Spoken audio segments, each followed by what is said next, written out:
buenas tardes, bienvenidos. La Asamblea Nacional ya conformó la comisión multipartidista para que tramite los proyectos de ley de la consulta popular. 5 legisladores son parte de esta delegación. Lucía Clavijo nos cuenta más a esta hora. Lucía, buen día. Adelante. ¿Qué tal, Gaby? Amigos en estudios, muy buenas tardes. Así es, con 88 votos a favor y 30 en contra se conformó esta comisión ocasional multipartidista que tramite los proyectos de ley enviados por el presidente para la consulta popular precisamente.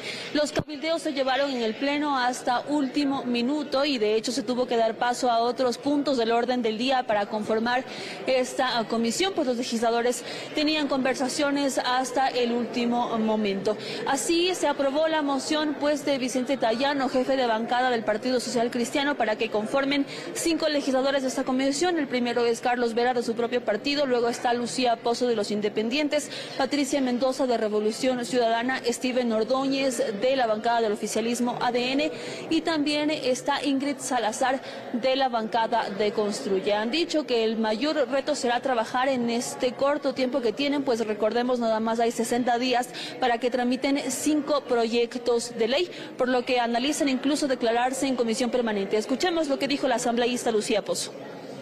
Creo que no es imposible hacerlo. Los informes entiendo que ya están aquí en la Asamblea Nacional. Sugerirán el respaldo de la unidad técnica legislativa, de los asesores, de los asambleístas que formen parte de la comisión y de una dedicación 24/7 pues a declararse en sesión permanente para poder batir los tiempos.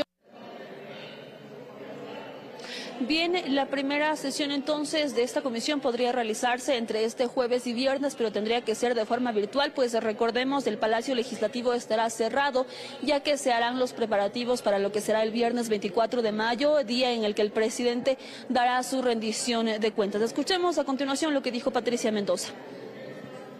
Creo que la siguiente semana, porque estamos con el tiempo en contra, yo creo que saliendo de la sesión de hoy día empezaremos a planificar y ya agendar, a poner fecha para la primera sesión, que asumo será entre hoy o mañana. La Asamblea cerrará sus puertas, pero sí hay la autorización desde el CAL de poder trabajar virtualmente. Bien, más temprano comentarles también que en la Comisión de Fiscalización aquí en la Asamblea Nacional se conoció precisamente esta suspensión del juicio político en contra de la fiscal Diana Salazar. Recordemos, por su condición de embarazo que es de alto riesgo, y también se calificó el juicio político en contra del expresidente del Consejo de la Judicatura, Wilman Terán, y los exvocales Maribel Barreno y Javier Muñoz por incumplimiento de funciones. Esto se hizo por moción del asambleísta César Umajinga y se lo hizo por unanimidad. Escuchemos a continuación las palabras del proponente de este juicio político, Jorge Peñafiel, de la bancada de Construye. El país va a ser fiel testigo de cómo la ligereza, la impericia, la irresponsabilidad han sido parte del proceso que llevó a cabo la presidencia del señor Terán mientras duró su ejercicio. También va a ser fiel testigo de cómo las redes del narcotráfico, el proceso que reveló la señora fiscal general del Estado en la justicia, también influyeron en las decisiones del señor Terán y de esta mayoría en el Consejo de la Judicatura. Bien, recordemos entonces que ya las comparecencias y las audiencias por este juicio político empezarán aproximadamente en 15 días, según lo que ha mencionado la presidenta de la Comisión de Fiscalización, Pamela Aguirre. Recordarles también que esta comisión multipartidista que se ha conformado aproximadamente espera tramitar estos proyectos en 45 días o incluso en 30, tal y como se manejan los proyectos económicos urgentes. Nosotros les contaremos más detalles de nuestra emisión estelar. Vuelvo a estudios contigo, Liz, que tienes más noticias. Muy buenas tardes. Buenas tardes también para ti, Lucía. Muchísimas gracias. El Ministerio de Economía efectúa una investigación interna tras las revelaciones del caso Palo Santo sobre el pago irregular con bonos del Estado a beneficiarios de sentencias, pero aún ningún funcionario ha sido desvinculado, en tanto que la Fiscalía ya se encontraría investigando un presunto prevaricato. Tropezado primer pronunciamiento público del gobierno sobre el caso Palo Santo. El viceministro de Gobierno Esteban Torres se refirió a él este lunes. Aunque decía desconocer el detalle de las acciones que se toman para recuperar los 22 millones de dólares que se pagó a los hermanos Bucaram Aivas, anunció que funcionarios del Ministerio de Finanzas habían dejado sus cargos. Lo que sí sé es lo que conocemos todos y es que los funcionarios involucrados han salido. Y en esa lista incluyó a Olga Núñez, subsecretaria de Presupuesto de ese ministerio, cuyo hijo gerencia la Casa de Valores donde está la cuenta a la que se transfirió los bonos de deuda. Pero esa información fue desmentida casi de inmediato por el Ministerio de Finanzas. Y la mañana de este martes, el propio viceministro de Gobierno, al que este noticiero contactó por WhatsApp, reconoció que aún no se ha desvinculado a ningún funcionario y que el anuncio del lunes fue hecho con mala información. No obstante, el Ministerio de Economía y Finanzas aseguró que el tema se investiga a la interna de esa cartera de Estado, que se han requerido informes a fin de adoptar las acciones que correspondan, y detallan que el Ministerio de Economía y Finanzas no escoge la casa de valores donde se realizan las transacciones con bonos del Estado, pues esto es potestad de cada beneficiario. Y además, que no podían incumplir la sentencia del Tribunal de los Ríos que ordenó el pago de esta millonaria indemnización, pues el incumplimiento de sentencias constitucionales puede acarrear multas compulsivas diarias, así como la destitución de las autoridades. Pero hoy tienen otra sentencia que cumplir, la de la Corte Constitucional, que les ha dispuesto recuperar los valores entregados, en tanto que la Fiscalía habría iniciado ya una investigación por presunto prevaricato contra los jueces de primer y segundo nivel de Los Ríos, que fallaron a favor de los mencionados hermanos, quienes a través de un habeas data recuperaron unos terrenos que denunciaron habían sido arrebatados a su familia en los 80 en el Golfo de Guayaquil, y consiguieron que el Estado les pague una indemnización de 22,2 millones de dólares, que fue priorizado por el Ministerio de Finanzas a finales de 2023, ya en el gobierno de Daniel Noboa, y que se hizo en bonos de deuda, porque no había liquidez. Ecuador está a la espera del beneplácito de Estados Unidos para designar al nuevo embajador en ese país. En una entrevista, la canciller Gabriela Sommerfeld anunció que se trata de un funcionario de carrera. Además, se refirió a las disputas entre el gobierno y la vicepresidenta Verónica Abad. ¿En manos de quién estamos? El abuso de poder. Son varias las entrevistas que la vicepresidenta Verónica Abad ha dado a medios nacionales e internacionales, pese a que la Cancillería le dispuso no entregar sin autorización. A estos actos del gobierno ha calificado como desleales. Y en vez de ser agradecida y ejercer las funciones para las cuales fue designada, está todo el rato actuando en contra del Ecuador y cuestionando esta decisión. Frente a esto, la canciller Gabriela Sommerfeld informó en una entrevista en Radio Sucesos que el gobierno ya ha tomado acciones contra Abad. Hemos enviado cartas a la vicepresidenta mencionando que no puede expresarse sobre asuntos del Ecuador desde Israel, pero ha hecho caso omiso a eso. Hemos vuelto a enviar una comunicación recordándole que tiene que cumplir las funciones que fueron designadas a través de un decreto. Por otra parte, Sommerfeld anunció que ya se solicitó el beneplácito al gobierno de Estados Unidos para quien ocupará la embajada de Ecuador. Para un diplomático de carrera que tiene el perfil adecuado para incrementar y fortalecer la relación comercial con Estados Unidos. Asimismo, detalló la fecha en la que llegará al país el diplomático delegado de Estados Unidos en reemplazo de Michael Fitzpatrick. Esperamos que a mediados del mes que viene, de junio,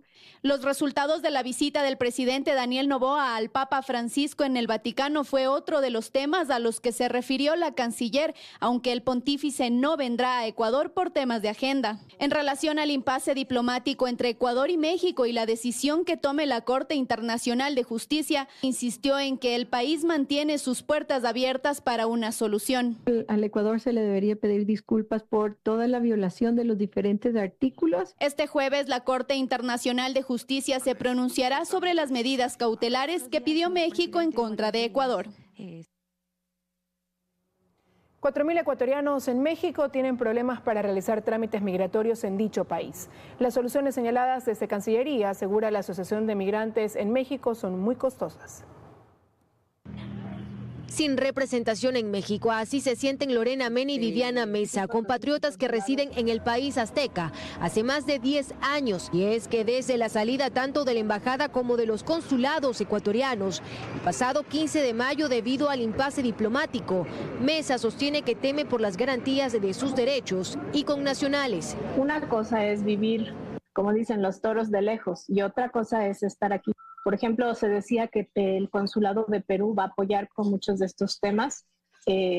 Todavía no sabemos en qué manera nos va a apoyar, cómo va a ser. Según el censo del 2020, en México residen 4.000 ecuatorianos. De ellos, el 80% realizan estudios académicos o actividades profesionales, prácticas que requieren precisamente de los servicios consulares. Es tipo renovación de pasaportes, si necesitabas apostillar documentos también, hay ciertos documentos que los puedes hacer a través de la embajada, actas de nacimiento. Trámites que ahora, conforme a las soluciones que les han dado, si viven en el centro sur de México, tendrán que realizarlos en Guatemala o en Phoenix y Houston, en Estados Unidos, si viven en el norte del país.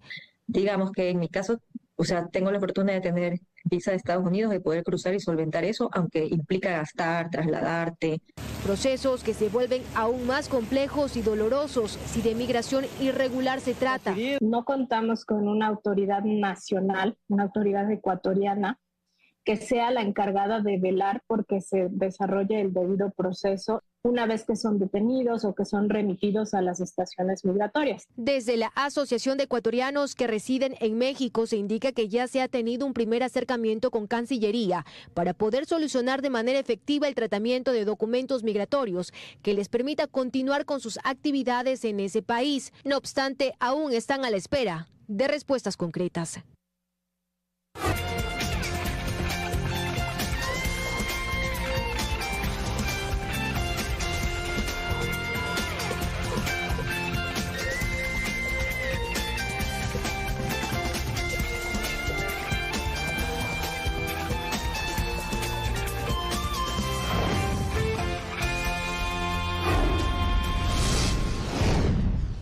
Seguimos informando. El concurso para elegir al nuevo defensor público podría frenarse con una acción de protección que se resuelve en el complejo judicial.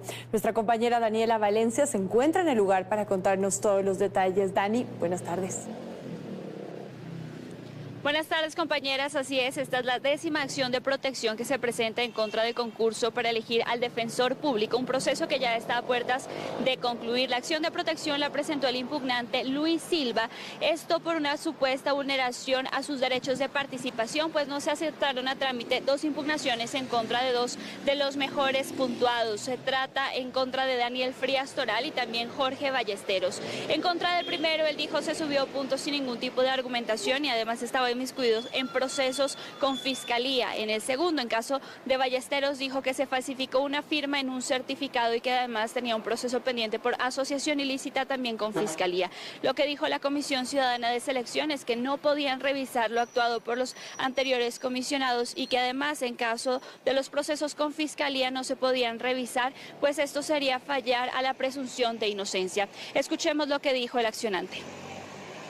Porque no es motivo de la acción constitucional, porque ni siquiera se ha topado de manera superficial cuáles fueron los motivos de mi impugnación. Se debe respetar el principio de probidad que reza el 192 de la Constitución para poder alcanzar a ser defensor público. Es lo que yo he venido aquí a demandar mediante la acción de protección por la vulneración de derechos constitucionales.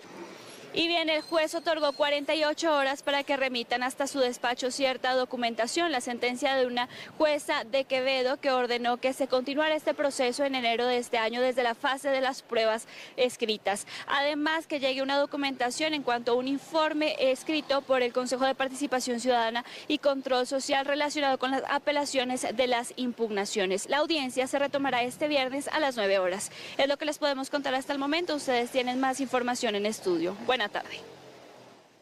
Buenas tardes, pues también para ti, Daniela, muchísimas gracias. Una masacre en Manta dejó 4 personas asesinadas la noche de este lunes. Esto ocurrió luego del atentado contra la agencia de tránsito de ese cantón. Ricardo Alcíbar, desde la provincia de Manabí, nos tiene los detalles a esta hora. Hola, Ricardo. ¿Qué tal? Así es, muy buenas tardes. Estamos en el sector de la Pradera 2, perteneciente al Cantón Manta. Justamente en esta cancha deportiva de vóley fue donde se reportó la noche de este lunes la masacre, en la que 4 personas fueron asesinadas y al menos 8 más resultaron heridas. Todas ellas fueron trasladadas a 2 diferentes casas de salud de esta localidad, donde algunas de ellas se recuperan de la gravedad de las heridas de impacto de bala de armas 9 milímetros y también fusiles, ante lo que fue este evento delictivo. Pero además de esto, la jornada violenta que se viene reportando desde la noche de este domingo, cuando atacaron a la agencia de tránsito de Manta. Les hemos preparado un reportaje, veamos. Fue aproximadamente a las 7:15 de la noche de este lunes cuando varios sicarios en motocicleta llegaron hasta esta cancha de vóley en el sector de la Pradera 2 en el cantón Manta. Con fusiles y armas 9 milímetros, dispararon contra todos los que en este punto estaban congregados, asesinando en el lugar a 4 personas identificadas como Pedro Cedeño de 60 años, Ricardo Cedeño de 35, Jorge Vidal de 36 y Peter Bravo, a quien se presume iba dirigido el ataque. Tenemos como consecuencias del mismo 4 personas fallecidas, 8 personas heridas que se encuentran ingresadas en las casas de salud del Hospital del IES y el Hospital Rodríguez Abrano respectivamente. La mañana de este martes, Manta amaneció así nuevamente, sin resguardo policial ni militar en las calles y con ausencia de agentes de tránsito. No he visto agentes de tránsito. No. Generalmente hacen como que sus controles por ahí por la Avenida de la Cultura, un poco más adelante, pero en estos días no he visto. Por las muertes que han estado viendo, me imagino yo, está grave la situación. Esto pese a que desde las 8 de la mañana de este martes se restableció la atención al público en la Agencia Municipal de Tránsito, tras 24 horas de suspensión por el ataque armado registrado la noche del domingo que acabó con la vida de Diego Villamar de 29 años, convirtiéndose en el 8º agente asesinado en menos de 2 años. Hemos pedido que se refuerce la seguridad en esta institución que es parte del municipio de Manta. En este momento lo único que se ha solicitado es para la empresa de movilidad debido a que aquí han ocurrido los hechos violentos. En los 2 últimos ataques armados se encontró en la escena panfletos firmados por la estructura delictiva Los Pepes, banda que está en conflicto con los choneros, esto según información policial por el dominio de territorios. Además de todo lo visto en el reportaje, se tiene previsto que el cuerpo del agente Diego Villamar, asesinado la noche de este domingo, sea sepultado cerca de las 3 de la tarde de este martes. Esto muy cerca del sector de Rocafuerte, a las afueras del cantón Manta. Nosotros continuaremos desplegados desde este cantón Manabita, adquiriendo toda la información en torno a estos últimos eventos violentos. Muy buenas tardes. Buenas tardes, Ricardo. Gracias por tu reporte. Y ahora les contamos que 4 personas fueron asesinadas tras un ataque armado en un edificio ubicado en el centro de Machala, en la provincia del Oro. Una de las víctimas saltó por la ventana intentando huir, pero luego fue acribillada en el suelo. 4 víctimas mortales fue el saldo de un ataque armado en un edificio ubicado en el centro de la ciudad de Machala, provincia de El Oro. La balacera se registró aproximadamente a las 20:30 del último lunes 20 de mayo, en la intersección de la calle Santa Rosa y Marcel Dañado. Testigos del hecho indican que alrededor de 6 sujetos armados llegaron en una camioneta y esperaron el momento en el que una persona salió del edificio para ingresar hasta el 3er piso del inmueble, donde abrieron fuego en contra de sus víctimas. Lo que ha ocurrido aquí es que en el edificio que está a mis espaldas, en uno de los departamentos, han ingresado personas que al parecer han estado esperando la oportunidad para poder hacerlo. En la parte baja del edificio han ingresado y han procedido a disparar contra la humanidad de varias personas que se encontraban en el 2º piso, me parece que es. Un video de seguridad captó el momento en el que los asesinos ingresaron al edificio. Se los puede observar con los rostros tapados y con las armas de fuego. Segundos después de perpetrar el ataque, huyen del lugar. Sí, evidentemente pienso que ha sido contra las personas que estaban en ese sitio porque llegaron directamente ahí. No se sabe por qué, no se conoce todavía la identidad de esas personas. Uno de los fallecidos fue identificado como Antonio Marcillo Zambrano, de 27 años de edad. Además, se conoce que 2 personas se lanzaron por la ventana. Una de ellas se fracturó la pierna y fue abatida a tiros en el suelo. Ha sido un periodo de por lo menos 3 meses en los que las muertes violentas habían descendido en una forma bastante dramática, drástica. De pronto tenemos un pico que sube. En tanto que otra de las víctimas logró escapar por el techo de una vivienda aledaña y fue llevada hasta una casa de salud en un vehículo particular. Pero esto que está ocurriendo nos retrotrae, nos hace retroceder con lo que pasaba hace 4 meses atrás, 5 meses atrás más o menos en nuestro país. Luego del hecho violento, varias ambulancias llegaron hasta el lugar de la masacre y atendieron a 2 personas heridas, que fueron trasladadas hasta hospitales del sector. Los agentes de la DINASED recabaron indicios en el lugar para determinar a los autores de este nuevo hecho violento en Ecuador. En lo que va del año, las autoridades ecuatorianas han intensificado su lucha contra el narcotráfico y han logrado incautar cerca de 106 toneladas de droga de enero a mayo. Este incremento en los decomisos se atribuye a la eficacia de las operaciones policiales y militares, como también a la creciente presencia de carteles de narcotráfico en el país. La lucha contra el narcotráfico en Ecuador alcanzó nuevos niveles de intensidad. Y es que las autoridades informaron que entre el 1 de enero al 6 de mayo del 2024 se ha capturado más de 106 toneladas de drogas. Tenemos más de 70 pasos fronterizos irregulares en la frontera norte, más de 70 en la frontera sur, y eso confluye con las carreteras, la fluidez de las carreteras que tenemos a nivel nacional. Se convierte el país en un centro de acopio internacional. De las 106 toneladas de drogas incautadas, más de 96 toneladas corresponden a cocaína, representando el 91% del total. Al país ingresa más o menos unas 700 toneladas por la frontera norte y 90 toneladas por la frontera sur. Y esto quiere decir que apenas estamos capturando, apenas tenemos nosotros el 13.3% de captura. Según Mario Pazmiño, experto en seguridad, la distribución en los principales puertos marítimos de Ecuador es la siguiente. En el puerto de Esmeraldas se incauta el 3% de la droga, en el puerto de Manta el 35%, en el puerto de Guayaquil el 52% y en el puerto de Bolívar el 10%. Específicamente a los puertos pesqueros para que la carga de contenedores sea la principal fuente de transportación de este alcaloide ilegal. Ante este notable incremento a las incautaciones, expertos atribuyen a dos hipótesis. Una de ellas es al incremento de las operaciones de la Fuerza de Seguridad y la otra es a la creciente actividad de los carteles narcotraficantes en la región. Porque esto atrae la presencia de carteles internacionales. Carteles como el cartel de Sinaloa, cartel Jalisco Nueva Generación.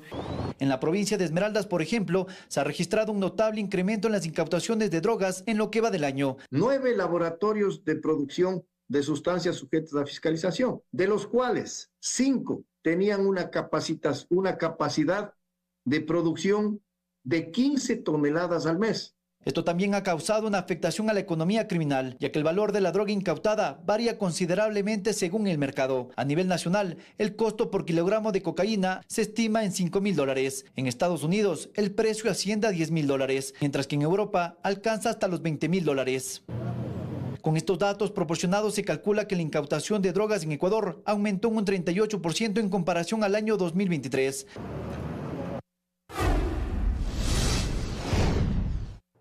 El presidente Daniel Noboa participó en la primera ronda de patrocinios de la empresa privada en proyectos que buscan reducir la desnutrición crónica infantil. Anunció que las empresas que participen obtendrán un 150% de incentivo tributario adicional sobre el monto del patrocinio. Belén Merizalde nos amplía la información desde el Parque de Guápulo. Belén, adelante.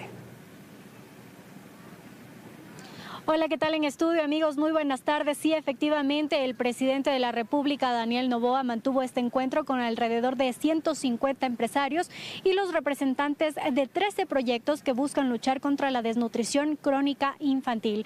Aquí hizo el anuncio de cuánto sería el porcentaje de deducción en el impuesto a la renta para quienes participen patrocinando estos proyectos y señaló que el Ecuador aún lucha contra este problema que lo ubica en el 4º puesto de la región. En el país, 1 de cada 5 niños padecen esta enfermedad. Les tenemos un informe. Fue en el Parque de Guápulo, en el noreste de Quito, en donde se desarrolló la primera ronda de patrocinios para fundaciones que buscan reducir la desnutrición crónica infantil que sigue afectando a 1 de cada 5 niños en el Ecuador. El presidente Daniel Noboa recorrió los stands de las fundaciones e hizo un llamado al sector privado a participar, anunciando los incentivos tributarios a los que accederán.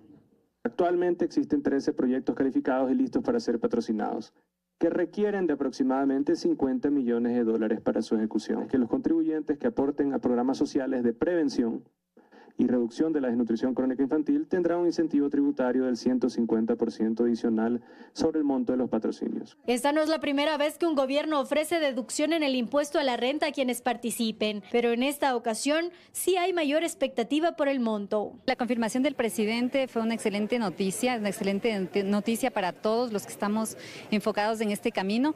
Nosotros ya logramos tramitar la deducibilidad del año anterior. con más o menos, como para darte una idea, con un aporte de unos 400.000, tú logras deducir $650.000. Este año, según detalló la secretaria técnica, Ecuador crece sin desnutrición crónica infantil. Se espera al menos conseguir 10 millones dentro del mecanismo de deducibilidad. Recordó que los proyectos son integrales en agua segura, infraestructura, bienestar social y salud. La desnutrición crónica infantil no se trata solamente de alimentación. Cumpliremos nuestro principal objetivo, que es disminuir en 1,4% la desnutrición crónica infantil en menores de 2 años hasta el 2025. Informó además que este año el gobierno ha destinado $350 millones a esta secretaría y que son cerca de 600.000 los beneficiarios. Para ponerlo en cifras, es un problema estructural. Representa al Ecuador el 2.6% del PIB, es decir, $3.000 millones anuales, resultado de las múltiples atenciones de salud. Por cada dólar invertido en la nueva infancia, se genera un retorno de hasta $17. Es decir, que los recursos destinados a la infancia no solo se recuperan, sino que se multiplican significativamente. Las provincias con mayor prevalencia de desnutrición crónica infantil son Chimborazo, Bolívar y Santa Elena. Y allí precisamente se priorizan algunos de estos proyectos. Con esta información regreso a estudios que tienen más noticias. Muy buenas tardes. Buenas tardes también para ti, Belén. Muchísimas gracias. Como parte de una depuración de la institución y en un acto simbólico, los cuadros de los excontralores Carlos Polit y Pablo Celi permanecerán cubiertos y con estas cintas donde se lee Vergüenza Nacional. Esto, según el contralor Javier Torres, porque ambos dañaron la imagen de la institución con actos de corrupción. Al momento existen 26 investigaciones de funcionarios que habían ayudado a Polit y Celi con el desvanecimiento de glosas a cambio de pagos. Además, se está inventariando a cerca de 40 funcionarios cuyos patrimonios presentan inconsistencias. Muchos servidores que tal vez tienen su lealtad a estos excontralores. Nosotros, en lo posible, son gente que tal vez trabajó con ellos muy cercano. Hemos revisado los juicios que tienen los servidores. Estamos pidiendo, o vamos a hacer el pedido fiscal en las investigaciones respectivas en el caso de estos servidores que son de Contraloría, y algunos se mantienen en Contraloría.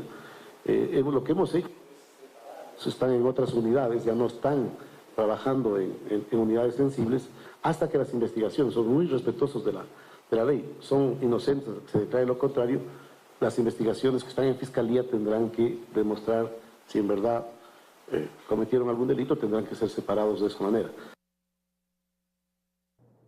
Momento de una pausa, pero enseguida Richard Carapaz sigue intentando conseguir su cupo en los Juegos Olímpicos de París. Además, exportadores de banano y de cacao reportan pérdidas económicas por el congestionamiento vehicular para acceder a los puertos del sur de Guayaquil. La ampliación de estas y más noticias al volver.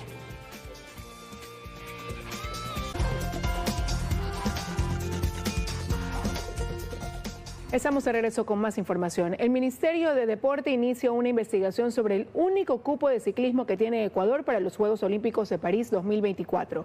Esto luego de que Richard Carapaz solicitara a la cartera de Estado una intervención para establecer un proceso de selección justo y transparente. El Ministerio de Deporte responde al pedido del ciclista ecuatoriano Richard Carapaz. Esta cartera de Estado inicia una investigación para clarificar el accionar de la Federación Ecuatoriana de Ciclismo, luego de que Carapaz asegurara que el reglamento de selección del único cupo de ciclismo que tiene el país para los Juegos Olímpicos de París próximos a realizarse en julio carece de justicia y equidad deportiva. En beneficio no de Carapaz, en beneficio del deporte, nuestro único pero importante rol es precautelar justamente la justicia, la equidad y el respeto a la ley y a las normas. Mediante este comunicado, el Ministerio de Deporte asegura que también solicitará a la Federación Ecuatoriana de Ciclismo una nueva fecha para la publicación del nombre del ciclista que representará a Ecuador. Inicialmente era el 26 de mayo. Esto es una responsabilidad del Comité Olímpico Ecuatoriano. Sin embargo, nosotros lo que buscamos es que este proceso de investigación eso nos permita tener el tiempo suficiente como para poner la información o las cartas sobre la mesa, y que si se tiene que postergar la entrega del nombre por este proceso que estamos iniciando, se lo pueda postergar dentro de lo posible. Mediante este comunicado, Richard Carapaz asegura que nunca se ha opuesto a la creación de un reglamento para el proceso de selección del ciclista que representará a Ecuador en los Juegos Olímpicos, pero destaca que la normativa creada por la Federación Ecuatoriana de Ciclismo está claramente sesgada, acotando que se toman en cuenta los puntos desde enero, pero el reglamento no fue publicado hasta marzo, cuando ya existía una diferencia de puntos entre deportistas. Ni siquiera tiene base ni sustento. La locomotora de Carchi también asegura que la publicación de la normativa de forma improvisada y sin margen de maniobra pareciera estar diseñada para dejarlo fuera de la competencia. Y aunque Ecuador solo cuenta con un cupo de ciclismo y que está destinado para Jonathan Narváez, el Comité Olímpico Ecuatoriano y la Federación Ecuatoriana de Ciclismo ya han solicitado un cupo extra para Richard Carapaz. La locomotora agradeció la gestión, aunque recalcó que se la pudo haber realizado con tiempo de antelación.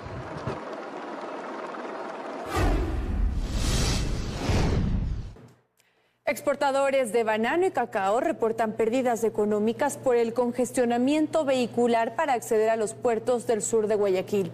Los contenedores tardan hasta 30 horas para ingresar a las terminales portuarias.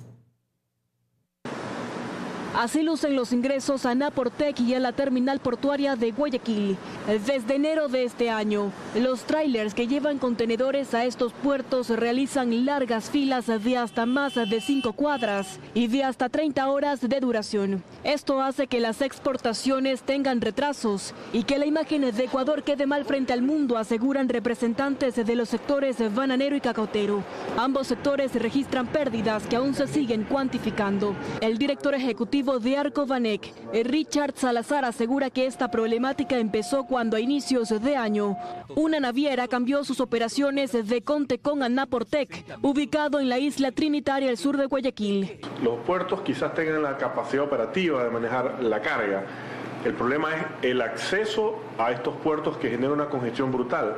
Todos los contenedores tienen una hora máxima de arribo al puerto. Si no están a tiempo, la mercadería exportable tendrá que quedarse en la terminal hasta nuevamente ser embarcada en otro buque. Esta espera representa un gasto adicional a los exportadores de $130 por contenedor.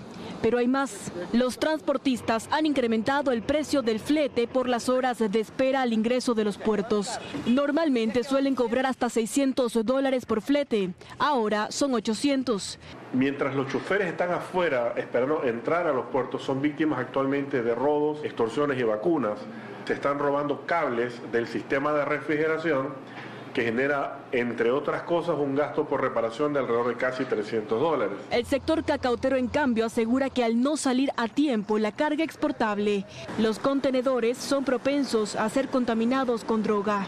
Dentro del puerto, por supuesto, estamos pidiendo al gobierno nacional una ayuda, una oxigenación, porque necesitamos liquidez para poder apalancar los precios tan altos que ha tenido el commodity del cacao. Esta semana se tratará la problemática en una reunión entre representantes del sector exportador, autoridades de puertos y el Ministerio de Transporte. Más adelante, la Fundación de Marc Anthony inaugura su segundo proyecto social en Ecuador.